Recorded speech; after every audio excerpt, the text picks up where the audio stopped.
Turkistan Azmusavat.com-a istinadən məlumat verir ki, Azərbaycan Respublikasının hərbi prokuroru Xanlar Vəliyev bugün rəsmi olaraq vəzifə səlahiyyətlərini başa vurub. Onun 2005-ci ildə başladığı və düz 20 il davam edən hərbi prokurorluq fəaliyyəti bugün etibarilə sona çatıb. Azərbaycan Konstitusiyasına görə hərbi prokuror vəzifəsi 5 illik müddətlə təyin edilir. Prezident Xanlar Vəliyevi bu müddət ərzində dəfələrlə yenidən təyin etsə də, bu dəfəki müddət başa çatdıqdan sonra onun vəzifəyə yenidən gətirilməsi həyata keçirilmədi. Xanlar Vəliyevin uzun illik xidmətləri ölkə rəhbərliyi tərəfindən qiymətləndirilib. Belə ki, Prezident İlham Əliyevin sərəncamı ilə ona 1-ci dərəcəli vətənə xidmətə görə ordeni təqdim edilib. Ordeni Xanlar Vəliyevə baş prokuror Kamran Əliyev təqdim edib. Xanlar Vəliyevin tərcüməyə halı 45 illik hüquq karyerası Xanlar Tilmanoğlu Vəliyev 1955-ci ildə anadan olub. 1978-ci ildə Bakı Dövlət Universitetinin hüquq fakültəsini fərqlənmə diplomu ilə bitirib. Həmin ildən başlayaraq prokurorluq orqanlarında müxtəlif vəzifələrdə çalışıb. Gəncə şəhər prokurorluğunun baş müstəntiqi, şəhər prokurorunun köməkçisi, Qazax və Şəmkir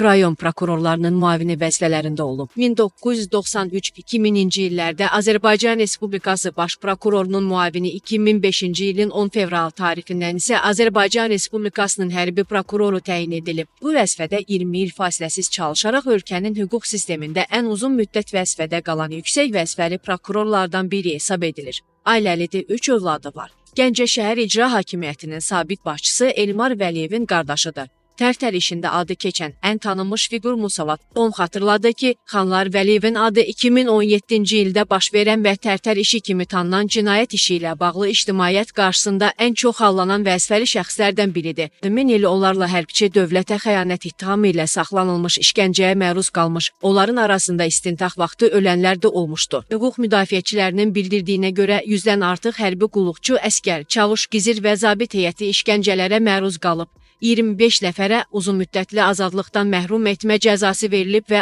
13 nəfər işgəncə nəticəsində vəfat edib. Vəliyev o zaman ölkənin baş hərbi prokuroru kimi prosesə birbaşa nəzarət səlahiyyətinə malik idi. Hadisələr ictimailəşdikdən sonra hüquq mühafizə orqanlarına qarşı ittihamlar səsləndirildi. İctimaiyyəyə görə Xanlar Vəliyev bu ağır cinayətlərin qarşısını almaqda və hüquqi prosesə obyektiv nəzarət etməkdə ciddi şəkildə aciz qalıb.